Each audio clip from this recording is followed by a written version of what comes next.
Certains documentaires ont immédiatement un impact profond. Parfois, cet impact n'apparaît que rétrospectivement des années plus tard, en observant l'évolution des choses. Numéro 10. Fashion's Dirty Secrets, c'était le documentaire qui a ouvert les yeux de beaucoup de gens sur à quel point la fast fashion était nuisible pour l'environnement. Même après de nombreux articles sur le changement des habitudes d'achat après la diffusion, nous savons désormais que la situation a empiré.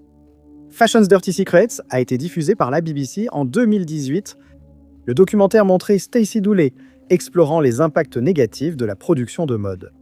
De nombreux articles, tant en 2018 qu'aujourd'hui, qui mettent en garde contre les dangers de la mode, parlent des fibres plastiques et des microplastiques.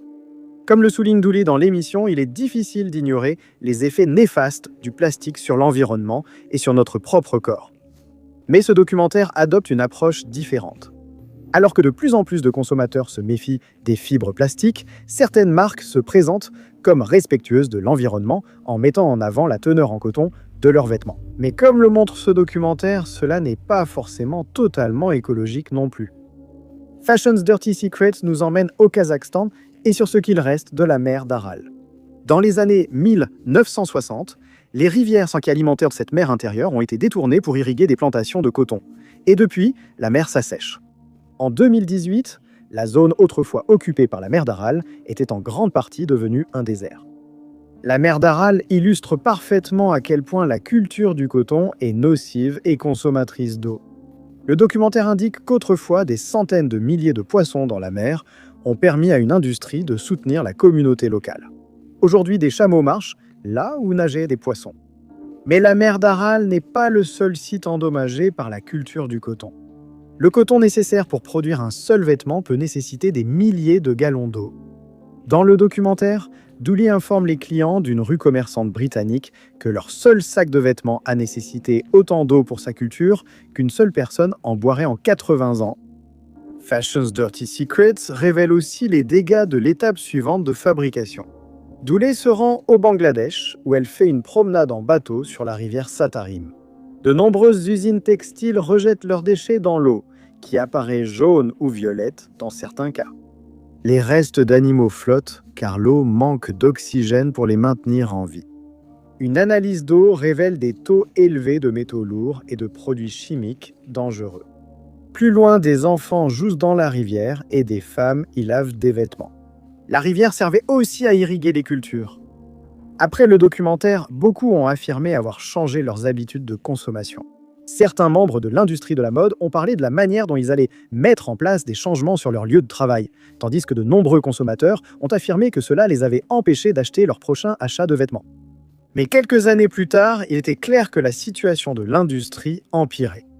La fast fashion a été remplacée par l'ultra fast fashion. À la sortie de Fashion's Dirty Secrets, H&M et Zara dominaient la fast fashion. Ils lançaient chaque semaine de nouvelles collections avec des milliers d'articles sur leur site web. Aujourd'hui, ces entreprises ont été remplacées par des marques comme Shein, Temu et Boohoo. Selon les experts, les collections de vêtements sortent désormais plusieurs fois par semaine. De nouveaux vêtements sortent chaque jour avec des centaines de milliers d'articles proposés sur les sites. Les vêtements sont maintenant faits pour être portés quelques fois puis jetés. Regarder aujourd'hui Fashion's Dirty Secrets est encore plus glaçant en sachant que la situation n'a fait qu'empirer. Numéro 9.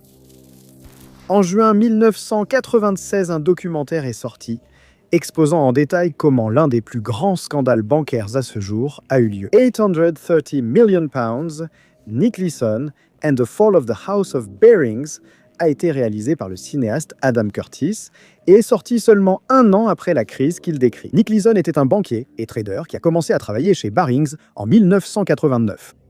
Il avait de grandes ambitions et voulait réussir dans la vie. Il souhaitait travailler sur le marché des contrats à terme et des options, et Barings lui en a donné l'opportunité. Barings était la plus ancienne banque d'affaires du Royaume-Uni, ayant été fondée en 1762. En 1992, Barings a ouvert un bureau de contrat à terme et d'options à Singapour. Et Leeson a été nommé directeur général de l'opération. Il n'a pas fallu longtemps avant que Leeson commence à effectuer des opérations spéculatives, pariant que les actions d'un secteur allaient augmenter de valeur. Ce n'était pas autorisé, mais ces opérations ont généré d'énormes profits pour Baring et l'activité a continué. Grâce aux interviews de Leeson et d'autres banquiers de Baring, l'histoire des 3 années suivantes est expliquée aux spectateurs. Pour la banque, Leeson réalisait d'énormes profits à Singapour. Leeson gagnait toujours de l'argent quoi qu'il arrive sur le marché. En réalité, presque tous les profits étaient en fictif. Leeson avait commencé à mentir pour couvrir une petite erreur commise par un subordonné. Mais une fois qu'il s'est rendu compte qu'il s'en était sorti, il a commencé à miser de plus en plus d'argent sur le marché et à cacher toutes les pertes à l'entreprise. Avec le temps, ce compte a grossi jusqu'à ce que Leeson cache des centaines de milliers de pertes. Tout cela a pris fin en janvier 1995. Le 16 janvier, Leeson avait effectué ce qui aurait dû être un achat insignifiant. C'était une position de straddle à découvert sur les bourses de Singapour et Tokyo. Tant qu'il n'y avait pas de mouvement significatif sur l'un ou l'autre des marchés boursiers pendant la nuit, il gagnerait de l'argent.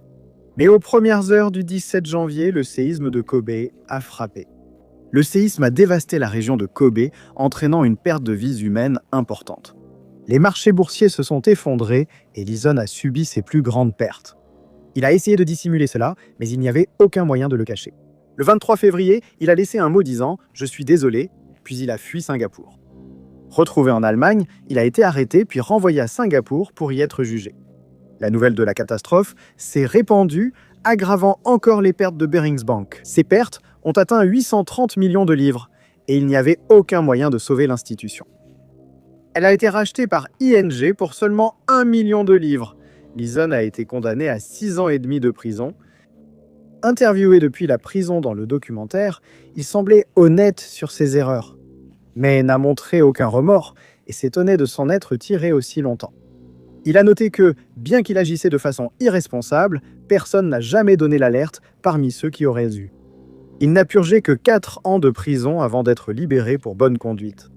Depuis, il vit confortablement en Irlande et est apparu dans des émissions télé comme Celebrity Apprentice et Big Brother.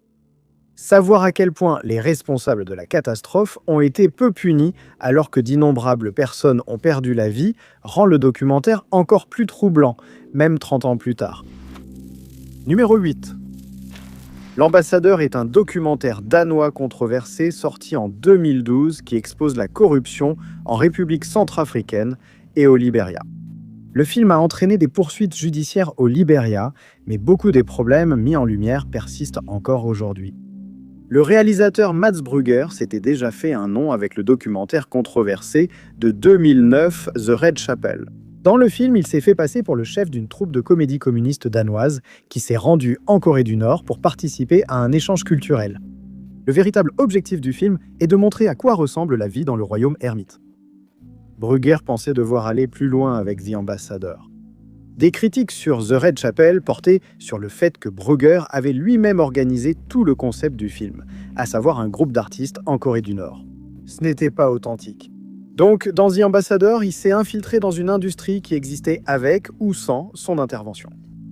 Brugger a découvert que des pays africains vendaient des postes diplomatiques à des hommes d'affaires étrangers.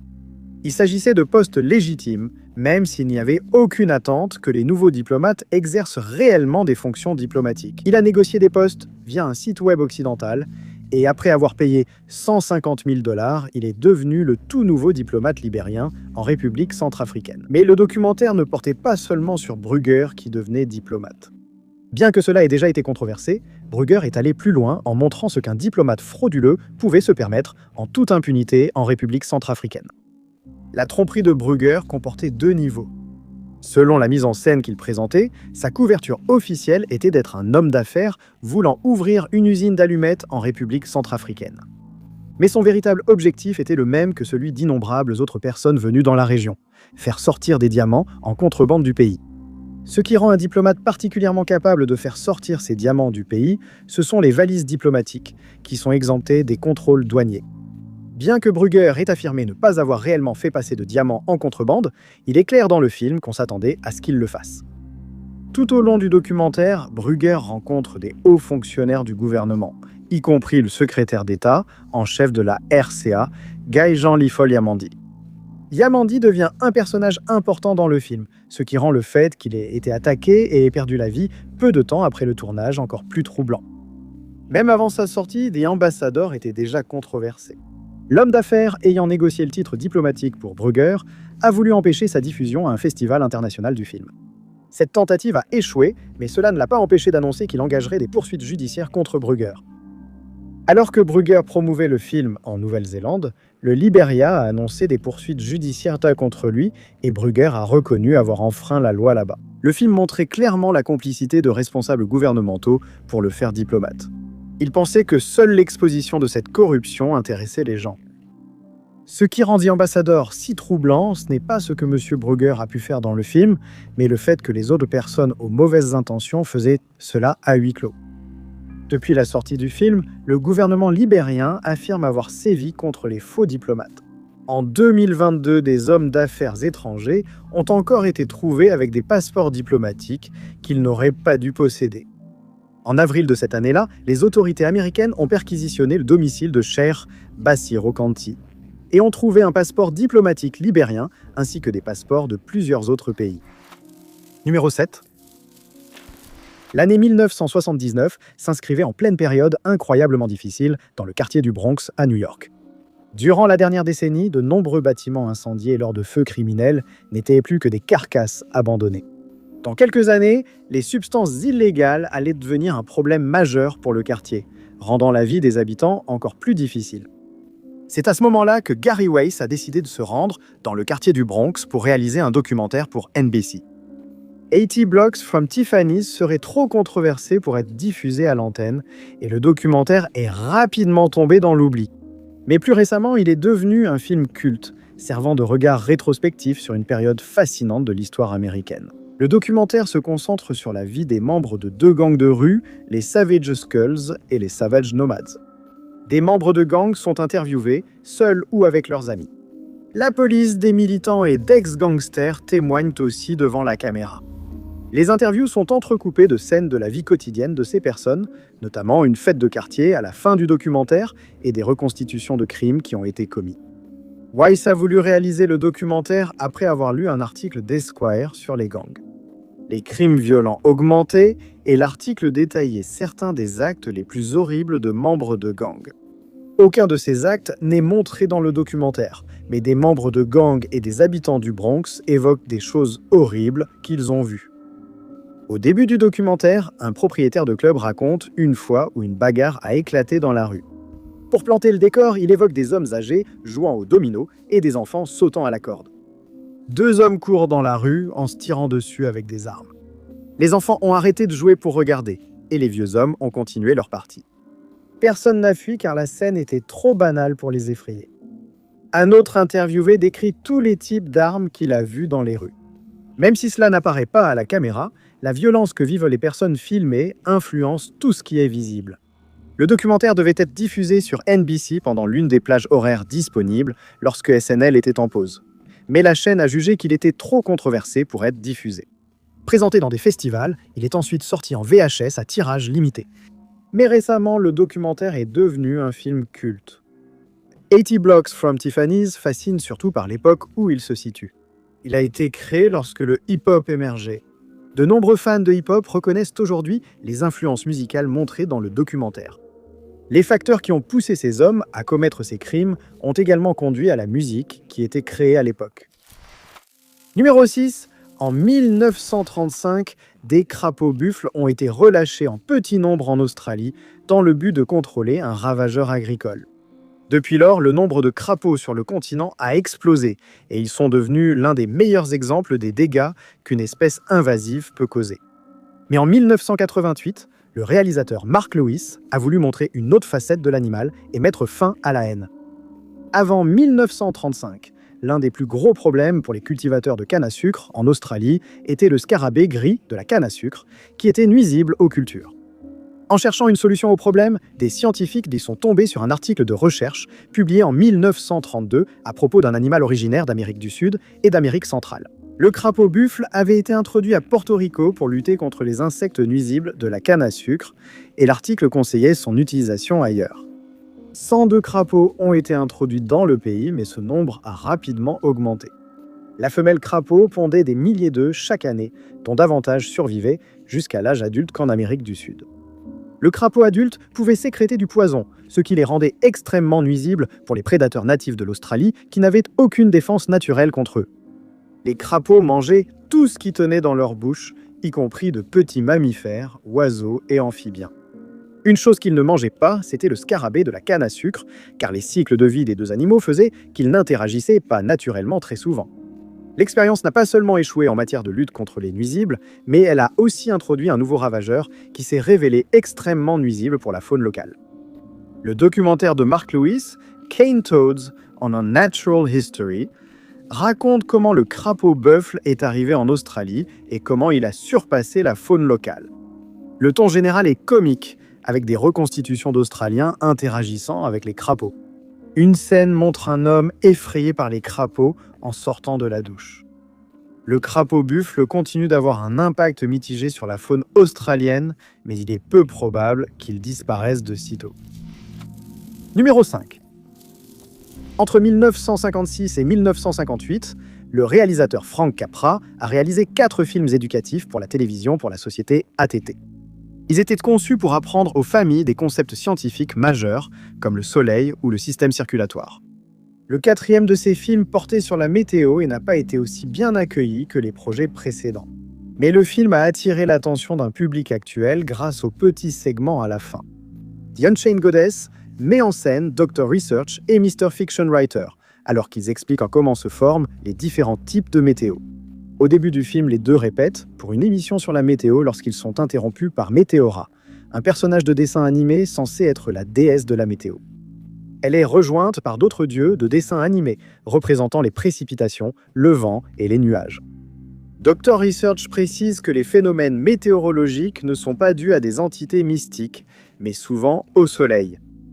L'effet de Coriolis et les courants de vent sont expliqués en détail avec l'aide d'autres personnages de dessins animés, avec lesquels les deux personnages réels interagissent. Les tornades, les ouragans et les orages sont également expliqués. Après avoir expliqué chaque phénomène météorologique, on s'intéresse à la prévision du temps. Les personnages principaux expliquent la signification des cartes météorologiques, la collecte des données par les scientifiques et la prévision du temps. Certaines informations du film sont dépassées, plus de 70 ans plus tard. Par exemple, Dr. Research mentionne qu'ils ignorent pourquoi les ouragans se forment toujours à moins de 15 degrés de l'équateur. On sait désormais que l'eau chaude est essentielle à la formation des ouragans. Mais ce n'est pas le seul point qui rend ce film intéressant aujourd'hui. Vers la fin du documentaire, Météora demande si les scientifiques ont trouvé un moyen de contrôler la météo et d'empêcher sa nature plus violente, en faisant référence à des phénomènes comme les ouragans. Le docteur Recherche reconnaît qu'ils n'ont pas encore réussi, mais des recherches sont menées quotidiennement. Un exemple qu'il donne est l'ensemencement des nuages, une technique qui continue d'être développée de nos jours. Un autre exemple consiste à allumer des feux de pétrole sur l'océan pour détourner les ouragans. Cette suggestion étrange reste largement non testée de nos jours, mais à intervalles de quelques années, l'idée refait surface dans les médias. Ensuite, monsieur l'écrivain de fiction suggère des changements météorologiques que les scientifiques du futur pourraient étudier, tels que modifier le Gulf Stream ou réchauffer la baie d'Hudson avec des fours atomiques. Dr. Recherche explique que ce sont des questions dangereuses parce que nous ne savons pas quel serait l'impact de ces modifications. Il explique que les humains semblent déjà modifier le climat sans le vouloir à cause des déchets produits par la civilisation, comme le dioxyde de carbone. Le sujet est abordé pendant seulement quelques minutes à la fin du film et n'est pas accompagné des graphiques que l'on voit dans les autres parties. Mais le docteur Recherche explique que le dioxyde de carbone aide l'air à absorber la chaleur du soleil, ce qui réchauffe l'atmosphère et que cela pourrait entraîner la fonte des calottes glaciaires et recouvrir de vastes régions du sud des États-Unis d'eau. Numéro 4. Dans les années 1980 et au début des années 1990, le monde était à l'aube d'une révolution technologique. De nombreux médias ont tenté de prédire à quoi ressemblerait le monde dans 20 à 30 ans. La majorité de ces prédictions semblent drôles face à la réalité. Mais il y a eu un soi-disant documentaire fantastique qui s'est étrangement rapproché de la réalité. Produit en 1990 par le célèbre auteur de science-fiction Douglas Adams, Hyperland explore un monde où les médias sont interactifs et où les gens ont toutes les informations qu'ils souhaitent à portée de main. Hyperland commence avec Douglas Adams jouant une version de lui-même qui s'endort devant la télévision. La télévision continue de fonctionner pendant qu'il se réveille et jette l'appareil à la décharge. Adams se plaint surtout que la télévision lui parle sans cesse, sans interaction du spectateur avec les médias. Dans la décharge, Adams est rejoint par un individu mystérieux nommé Tom Baker. Tom se présente comme l'agent d'Adams et fait découvrir à l'écrivain l'avenir des communications. En 1990, il existait une forme primitive d'Internet, mais il faudrait encore quelques années avant qu'il ne devienne accessible au public, l'invention du World Wide Web étant encore à venir. Mais les réseaux d'information devenaient de plus en plus courants dans les institutions spécialisées et les universités. Ces réseaux reposaient sur l'hypertexte, soit du texte ou des médias affichés sur un écran d'ordinateur. Les hypertextes pouvaient être connectés par des hyperliens. Cliquer sur un hyperlien menait directement à l'hypertexte suivant. Aujourd'hui, cela pourrait être un simple site web ou Wikipédia. Lors de la production de Hyperland, cette technologie révolutionnaire n'était pas encore accessible au grand public.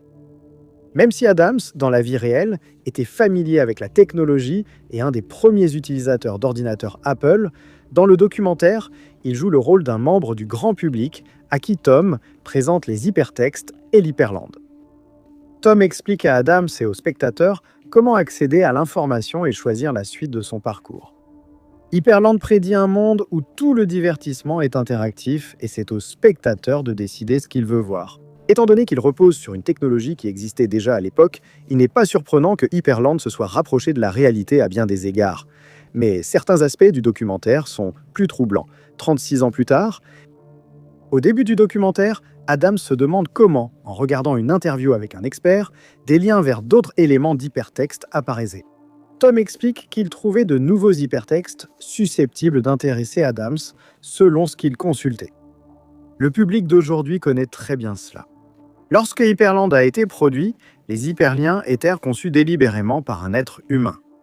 Aujourd'hui, sur les réseaux sociaux, ce travail est assuré par un algorithme conçu pour retenir délibérément l'utilisateur sur cette plateforme. Il n'a pas fallu longtemps après la sortie de Hyperland pour que l'on commence à remarquer la justesse de ses prédictions. En 1999, Adams a travaillé sur une série de radiofours intitulée The Internet, The Last 20th Century Battleground. Un article sur la série soulignait la précision remarquable de Hyperland par rapport à Internet à l'époque. Dans la série de 1999, Adams a continué à faire des prédictions sur l'avenir de cette technologie où il pensait qu'Internet pouvait accélérer la culture humaine. Mais dans le même article sur la série, d'autres alertent sur les dangers potentiels d'Internet. Une autre prédiction qui s'est réalisée. Numéro 3. En 2021, Netflix a sorti le documentaire Seaspiracy. Cela a changé la façon dont beaucoup de gens voyaient l'industrie de la pêche et les a poussés à bannir le poisson de leur alimentation. Certains craignent que le documentaire ait causé plus de mal que de bien. Produit par Kip Anderson, le documentaire suit le réalisateur Ali Tabrizi alors qu'il découvre les aspects les plus sombres de l'industrie de la pêche et les dégâts qu'elle cause à l'océan. Le documentaire raconte l'histoire d'une personne qui cherche à faire bouger les choses et à améliorer ses propres habitudes pour protéger l'océan. Tabrizi évoque le plastique dans les océans et essaie de convaincre les restaurants de fruits de mer d'abandonner les pailles en plastique. Il découvre que la majorité des plastiques dans l'océan sont des filets de pêche abandonnés et non des objets comme les pailles. Tabrizi se demande pourquoi certaines ONG axées sur le plastique océanique ignorent les filets de pêche et insinue que l'industrie de la pêche cache quelque chose. Le documentaire a un caractère conspirationniste. D'abord, Tabrizi tente de filmer la nuit sur des quais et dans des pêcheries en sweat à capuche, puis utilise une caméra cachée. Le documentaire s'interroge sur les raisons pour lesquelles certaines ONG ne parlent pas de certains sujets et suggère qu'il existe un intérêt financier à délivrer des certifications alimentaires, rendant ainsi les labels peu fiables. Seaspiracy traite du plastique océanique, de la chasse à la baleine, de la pêche illégale et de l'esclavage dans l'industrie de la pêche. Les poissons d'élevage sont mentionnés comme alternatives, mais leurs impacts environnementaux sont aussi soulignés. À la fin du documentaire de 90 minutes, Tabrizi conclut qu'il n'y a pas de pratiques durables pour les produits de la mer, seulement des pratiques permettant à l'industrie de perdurer. Le message principal est d'arrêter de consommer des produits de la mer. Le documentaire a rencontré un immense succès, devenant l'un des documentaires les plus regardés à l'époque. Beaucoup voulaient suivre le message du documentaire, mais d'autres ont contesté ses statistiques et faits. L'une des statistiques les plus frappantes présentées était que les océans du monde seraient pratiquement dépourvus de vie d'ici 2048 et Cette statistique venait d'un article de 2006 basé sur des données déjà âgées de 5 ans lors de sa parution. Déjà à l'époque, certains critiquaient l'article pour avoir extrapolé au-delà des données. L'auteur principal estimait même que ces conclusions ne devraient plus être utilisées aujourd'hui. Une autre affirmation disait que 40% des prises mondiales étaient en fait des prises accessoires. Des animaux non ciblés par un navire de pêche sont capturés. Cette statistique provenait d'un rapport de 2009 que même les auteurs du rapport pensaient probablement incorrect. Le rapport a été mis à jour pour modifier ce chiffre de 40% à 10%. De nombreux experts interrogés dans le documentaire ont été ses premiers critiques. Certains interviewés issus d'ONG se sont plaints d'avoir été mal interprétés et que leurs propos avaient été sortis de leur contexte, tandis que d'autres ont été déçus d'apprendre qu'ils avaient été convaincus de participer à un reportage qui était en réalité contre une industrie à laquelle ils tenaient. L'une des plus grandes préoccupations des gens concernant le documentaire était qu'il risquait en réalité de décourager les gens d'adopter des pratiques de pêche plus durables. L'ONG du documentaire s'est focalisée sur la pêche respectueuse des dauphins. On ne pouvait pas garantir qu'aucun dauphin n'était blessé par ces pratiques de pêche, mais elles restaient bien meilleures pour les dauphins que d'autres méthodes. En rejetant le travail des ONG, il est possible que les consommateurs aient l'impression qu'il n'y a aucune différence entre les produits de la mer certifiés et non certifiés, et qu'ils choisissent l'option la moins chère, même si en réalité elle est plus nuisible à l'environnement. Numéro 2, en 2020, la chaîne YouTube Folding Ideas a publié un documentaire sur la théorie du complot de la Terre plate et sur les théories du complot en général. En seulement quelques mois, le documentaire deviendrait encore plus troublant avec le recul. In Search of a Flat Earth commence comme une enquête sur la théorie du complot de la Terre plate et explique pourquoi il est impossible de convaincre les croyants de la vérité. Dan Olson est un documentariste canadien qui vit relativement près du lac Makminiwanga, un long lac où il est possible de prouver que la Terre est en fait ronde. Olson réalise une expérience avec une caméra, la plaçant juste au-dessus de la surface de l'eau et montrant que les arbres sur la rive opposée disparaissent sous l'horizon à cause de la courbure. Bien que cette preuve de la courbure terrestre soit parfaite, Olson reconnaît qu'elle ne convaincra pas les partisans de la Terre plate. Il explique le lien entre cette théorie du complot étrange et d'autres qui partagent un thème général. Une entité mystérieuse cacherait la véritable nature de l'univers aux gens ordinaires. La partie importante de la théorie du complot n'est pas que la Terre soit plate, mais qu'on cache quelque chose d'énorme au public. Prouver que la Terre est plate confirmerait aussi leur croyance sur d'autres aspects de l'univers. Olson fait remarquer que la théorie du complot a gagné en popularité sur YouTube, mais qu'elle a récemment été reléguée au second plan. Les personnes qui font la promotion de la théorie du complot de la Terre plate sont maintenant attirées par la théorie complotiste QAnon. La seconde moitié du documentaire prend un tournant radical en abordant la montée de QAnon et réduit sa théorie principale à ses termes les plus simples. QAnon affirmait essentiellement qu'il existe une cabale secrète, adoratrice de Satan, qui tirerait en réalité les ficelles des gouvernements du monde entier. De nombreuses autres théories du complot y ont été intégrées au fil des années, notamment des théories selon lesquelles des enfants seraient enlevés et utilisés pour que des célébrités puissent extraire une sorte de substance chimique prolongeant la vie. Comme pour la théorie de la Terre plate, les détails comptent moins que l'idée qu'un mystérieux « eux » cache la vérité sur le fonctionnement du monde. Olson explique l'attrait de cette théorie. Les personnes happées par cette théorie du complot, troublées par la complexité du monde, préfèrent croire qu'une seule force est responsable des problèmes, au lieu d'accepter qu'ils résultent de multiples causes complexes et imbriquées. Si les dirigeants de cette force sont jetés derrière les barreaux, le monde pourra redevenir un endroit meilleur. Mais comme le dit Olson, cette logique est fausse et exigerait un État autoritaire pour réaliser ce que veulent les partisans de cette théorie. Le documentaire finit sur un avertissement. Lors du tournage du documentaire, de nombreux partisans de QAnon pensaient avoir un président allié, œuvrant à réaliser les arrestations massives espérées. Mais les influenceurs de QAnon se préparaient à agir si cela n'arrivait pas. La secte QAnon est comparée à une secte apocalyptique qui essaie de provoquer la fin du monde si les choses ne se produisent pas selon leur calendrier. Numéro 1, Super Size Me est l'un des documentaires les plus célèbres des années 2000. Sorti en 2004, il suivait le créateur Morgan Spurlock alors qu'il ne mangeait que de la nourriture de McDonald's pendant un mois entier. Spurlock affirmait que ce mois avait gravement affecté sa santé, et le documentaire a changé la façon dont de nombreuses personnes voyaient cette chaîne de restauration rapide. La vérité sur le documentaire était bien plus complexe que ce qu'il montrait. Super Size Me est sorti à une époque où les sujets de l'obésité et de la malbouffe commençaient tout juste à être abordés aux États-Unis. Spurlock pensait que des entreprises comme McDonald's expliquaient en grande partie le surpoids de nombreuses personnes et comparait cette industrie à celle du tabac. Pour prouver son point de vue, il a mené l'expérience qui serait le sujet principal du documentaire. Pendant 30 jours, il devait manger chez McDonald's à chaque repas. Il ne pouvait rien consommer de l'extérieur et devait goûter chaque élément du menu au moins une fois. Lors de l'expérience, McDonald's offrait une promotion permettant d'agrandir le menu pour quelques dollars de plus. Les caissiers proposaient cette promotion lors d'une commande pour inciter le client à acheter plus. Dans l'expérience, Spurlock devait toujours accepter l'offre proposée. Au cours de l'expérience, Spurlock a consommé en moyenne environ 5000 calories par jour, soit l'équivalent de 9,26 burgers Big Mac. Les résultats ont été rapides, avec une prise de poids notable en une semaine. En quelques semaines, son médecin lui a dit d'arrêter l'expérience. Spurlock a tenu jusqu'au 30e jour, mais cela a eu un fort impact sur sa santé mentale et physique.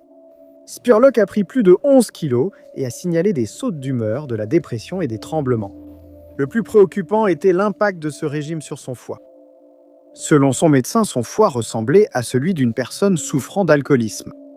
Spurlock affirmait être en bonne santé au début et ne pas consommer d'alcool. Le documentaire a été un grand succès et a semblé avoir un impact immédiat sur McDonald's. L'entreprise a supprimé la promotion Super Size, affirmant que cela n'était pas lié au documentaire. McDonald's a publié un article critiquant le principe du documentaire de Spurlock. Elle a affirmé ne pas être en désaccord avec les résultats, mais a également souligné que Spurlock avait mangé en un mois ce que la plupart des consommateurs mettraient 6 ans à consommer. Manger 5000 calories de n'importe quel aliment sans faire de véritable exercice entraînerait évidemment une prise de poids. Cela n'expliquait cependant pas la mauvaise santé mentale ni les dommages au foie de Spurlock, si ce n'est le fait qu'il ait tout consommé en si peu de temps. Après l'expérience, de nombreux nutritionnistes ont tenté de la reproduire sans jamais obtenir les mêmes résultats que Spurlock. Ils ont observé une prise de poids, mais pas autant que Spurlock. Selon une théorie, le changement brutal de régime expliquait que son corps digérait mal les aliments gras. Une autre explication est apparue en 2017, lorsque Spurlock a admis qu'il n'avait pas été sobre plus d'une semaine au cours des 30 dernières années. Cela aurait couvert la période de l'expérience Super Size Me. Même s'il s'était abstenu d'alcool pendant les 30 jours où le documentaire a été tourné, sa consommation passée d'alcool expliquerait les dommages à son foie. Cela pourrait aussi expliquer les sautes d'humeur et tremblements que d'autres n'ont pas reproduits. Le message sur l'importance de réfléchir à ce que nous mettons dans notre corps est essentiel, mais les problèmes d'alimentation et de santé auxquels beaucoup de gens sont confrontés aujourd'hui ne sont pas aussi simples que ce que Super Size Me pourrait laisser entendre. Merci à tous de votre attention. Si vous avez aimé cette vidéo, n'oubliez pas de cliquer sur le bouton j'aime. Aussi, n'oubliez pas de vous abonner et de cliquer sur la cloche de notification pour rester informé de toutes nos prochaines vidéos. Mais je m'appelle Top 5 Unknowns et je vous retrouve dans la prochaine vidéo.